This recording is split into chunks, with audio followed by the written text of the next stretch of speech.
the land, joepags.com, Facebook, Twitter, Instagram, email, all that and more. Also Newsmax TV. It's the Joe Pags Show. Glad to have you here. Really glad to have back the Executive Vice President of the Trump Organization. It's Donald Trump Jr. Don, how are you? I'm doing well, Joe. Yourself? Man, I'm living the dream. It's always a pleasure to talk to you. And we got to come out of the box hot. We got to talk about your dad last Tuesday, knocked the socks off of the entire world and flipped the script on the hateful left. I mean, when you saw what he did in the State of the Union address, Don, were you as proud as I was? You had to be even more proud because you're his son. I was, proud as a son and proud as an American. It was an incredible day, an incredible speech. The people that were there, the people that he brought in to support him, all of these people that the left somehow pretends dislike Trump. I mean, it was truly a special moment.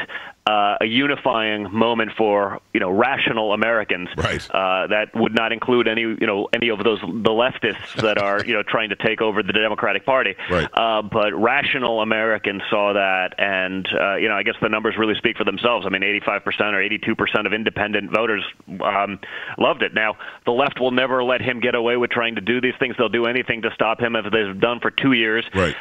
But those narratives are dying. You see what's going on with the nonsense Russia stuff. 2 years later, they still haven't found anything, and so all of a sudden the House realizes the Mueller's probably coming up empty, and now they got to start their own investigations to keep it alive because they need it to be true, Joe. They staked their entire careers on it. Well, he walks out, and I think that there was an expectation that he was going to be the fighter. Now, your dad's a fighter. He's always going to be a fighter. That's a given. Mm-hmm. But he brings out a Holocaust survivor. He brings a guy who saved him. He brings the guy who saved the synagogue and more death in Pennsylvania. He brings out a young lady who is surviving a childhood disease, and before that was fighting against childhood disease. How do you not stand up and cheer for every single one of them? And for some of them, the white outfitted ladies weren't standing up. They looked like a bunch of impudent children, didn't they?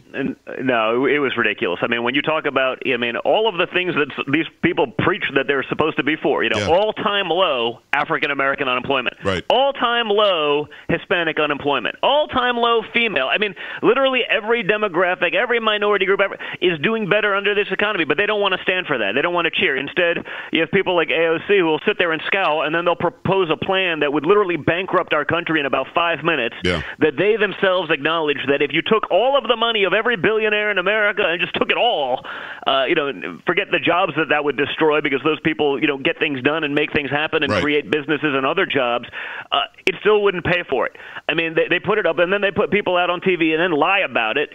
I mean, and you have every Democratic presidential frontrunner coming up and saying, "Oh, no, this is a great plan," because they need the social media presence, they need a little bit of charisma that they're so totally lacking. I mean, think about how bad that is to take these asinine policies that would fail so miserably, that have no basis or foundation. I mean, we're going to eliminate air travel. Right. Oh, that's wonderful. It's going to go away. We're going to eliminate the internal combustion engine. We're going to literally rebuild every building. I mean, there's not enough money in the world to do these things, and yet it's somehow going to pay for itself. Every Democratic presidential frontrunner, oh, no, this is wonderful. Why? They need AOC's endorsement? I mean, they're literally taking the advice of a freshman congresswoman who 2 weeks ago didn't know the three branches of government. I mean, that's how lost the Democratic Party is right now. And she was trying to learn how to pay rent. She wasn't sure how the whole rent thing worked. It's Donald Trump Jr., the Executive Vice President of the Trump Organization. I've got to go off the beaten path for a second.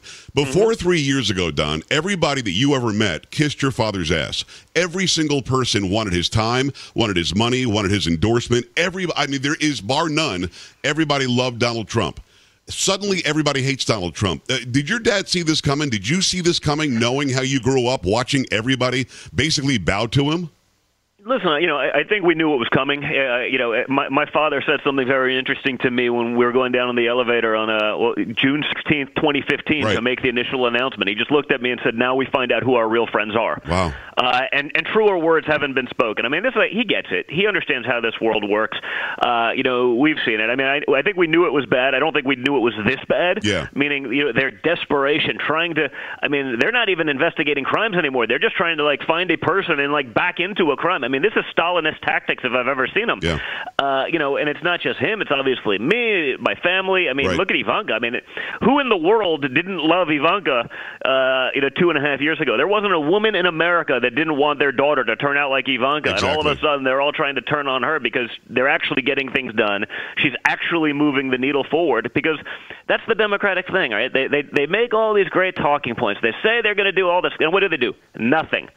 They're the party of dependence. That's the whole border fight. Right. It's not that they don't, get that a wall will work. I mean, they're not that stupid. They know that it works, but they need people here that will ultimately be dependent on government. They need to flood our schools so they can have more bureaucracy. They need to flood our healthcare system so that government needs to step in and they can create that pattern of dependence, because there's nothing independent about anything that the Democrats do. They don't have any independent thought, no difference than sort of all of them jumping into the Green New Deal nonsense.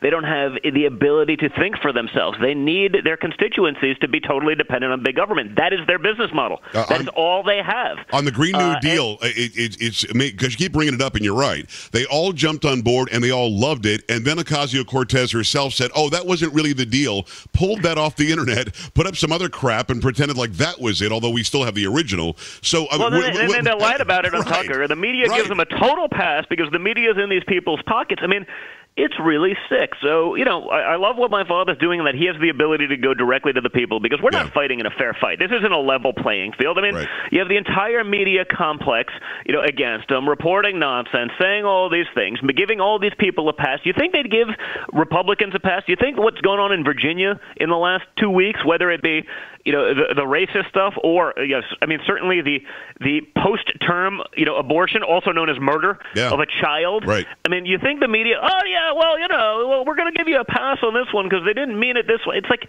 no. If this was a conservative, you wouldn't hear about a goddamn thing other than that for weeks on end. And, people think that this is a fair fight. It's not. And by the way, that governor... We're winning because he's getting it done. Well, that's true. And that governor and that lieutenant governor still are surviving today, which makes no sense. It's Donald Trump Jr., Executive Vice President of the Trump Organization. El Paso tonight. Your dad's going to go to El Paso, which is one of the safest cities in the United States because there's a barrier. The city on the other side, Juarez, in Mexico, is one of the most dangerous cities on the entire planet. Not even just this hemisphere. On the entire planet. There is no case against what he's going to say. But for some reason, Robert Francis calls himself Beto O'Rourke, is going to be doing a rally at the same time. A, have you ever heard of anybody doing that when Obama was speaking? This complete lack of respect. And B, how do you argue against the wall? The country. Right, no, right. I just want to know, is Beto going to wear his sheep suit like when he used to perform in a band? Or, hey, guys, this is the dying wishes of a party that is just totally lost. I mean, this isn't your grandfather's Democratic Party. This is not the Democrat Party of Kennedy.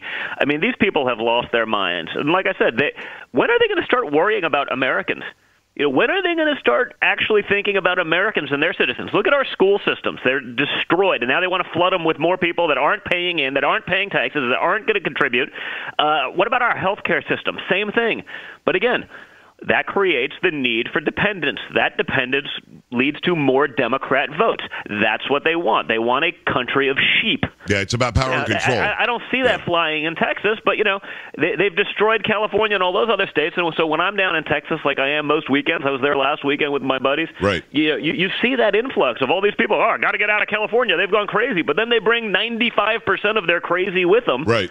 And it's a scary thought and a scary proposition. If your father didn't come down the escalator that day, and again, it's Donald Trump Jr., Executive Vice President of the Trump Organization, if he doesn't come down the escalator that day and immediately say, we must fix the border, we must fix our sovereignty, either we're a country or we're not a country, do you think he would have been elected? And do you think the left realizes the answer to that question?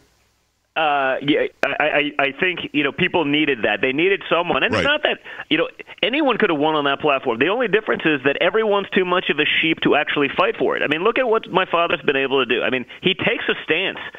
How many other of the people that were running, or frankly any other Republican out there that even wasn't running, how many of them would have stuck by Kavanaugh in those hearings? I mean, it was the biggest nonsense, attempted, destruction of a great person, but any other Republican would have folded because they've gotten so used to just giving up. The left calls you a bad name. We must fold. Right. Hey, guys, if there's one thing my father has taught conservatives, you don't have to take the L just because the other side wants you to. Right. You don't have to just give up and roll over and die every time they call you a bad name just because they're buddies in the media. Use your voice, use your platform, actually fight back for a change. And I think, that fight is so indicative of the American spirit. I think people like seeing it. Well, how unhinged is the media, though, Don, when you hear them completely do a 180? The media is saying, basically, that America doesn't want what your father ran on and what gave him the win. He ran on border security. He ran on us being a great country that we love and that we want to make great again. And they're acting like that's a negative. Without that, he doesn't get the job. But you got to remember, it is for them. Yeah. In their circle of little D.C. friends, they don't know anyone who voted for Trump. They can't fathom that they can't imagine that someone wouldn't want to give, a murderer, the same benefits as, an American citizen coming across. I mean, their new platform, they don't want to let you get rid of criminal illegal aliens. I don't mean just criminal because they came across the border, but people with felony convictions. Right. They want to make sure those people are taken care of too by their party. It's nuts. I mean, it is totally and utterly illogical. They've lost all rationale, and they keep doing it. And I can't imagine, in America where reasonable, hard-working Americans don't see it, Joe. I can't imagine that people don't look at this and say, man, this is obviously political. They just don't want to give Trump the win. I can't imagine anyone saying that, walls and barriers don't work.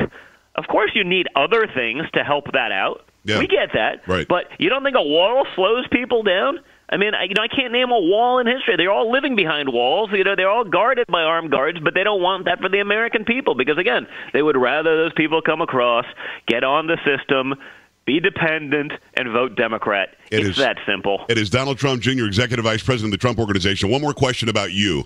Your Twitter game is great. I mean, it's a strong Twitter game. But I think, Don, they thought they would shut you up. They've come at you about emails. They've come at you about meetings. They've come at you about your family. How is it that you haven't cowered? Because I got to be honest with you. A weaker person would have said, screw this. I'm going to get on a private jet and go to some island somewhere until this blows over. You just keep on going at them. No, well, A, it's not my style. I think that's genetic.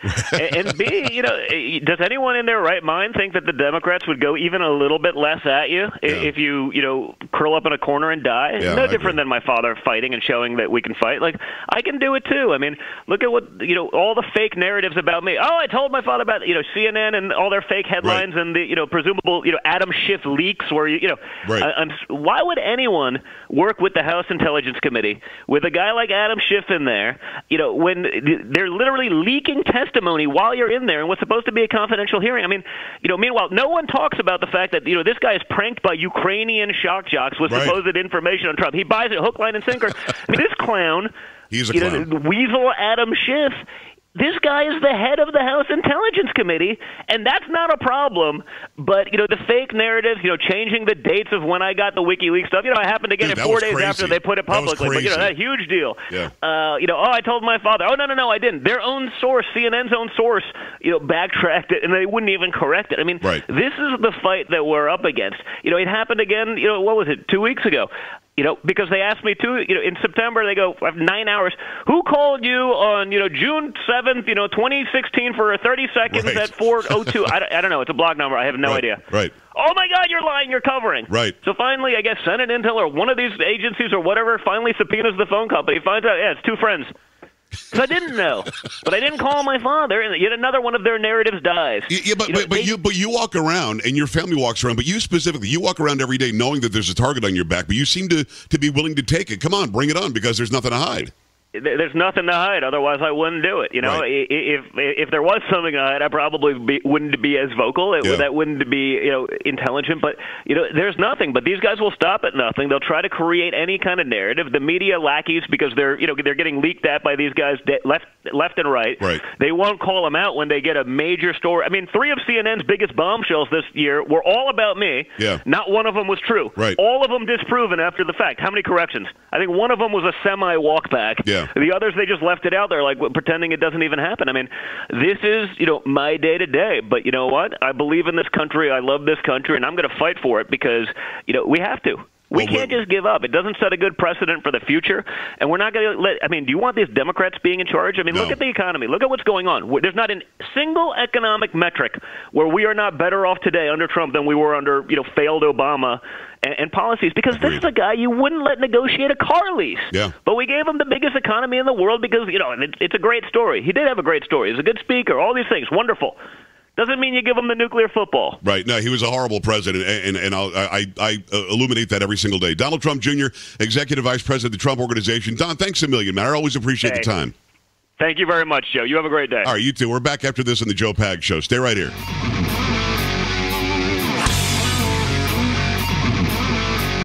You just watched Newsmax TV, America's fastest-growing news channel, now in 65 million homes. Get Newsmax TV on all the major cable systems, or go to NewsmaxTV.com and click on the Find Newsmax tab to locate us. Remember, Newsmax TV, more real news for real people.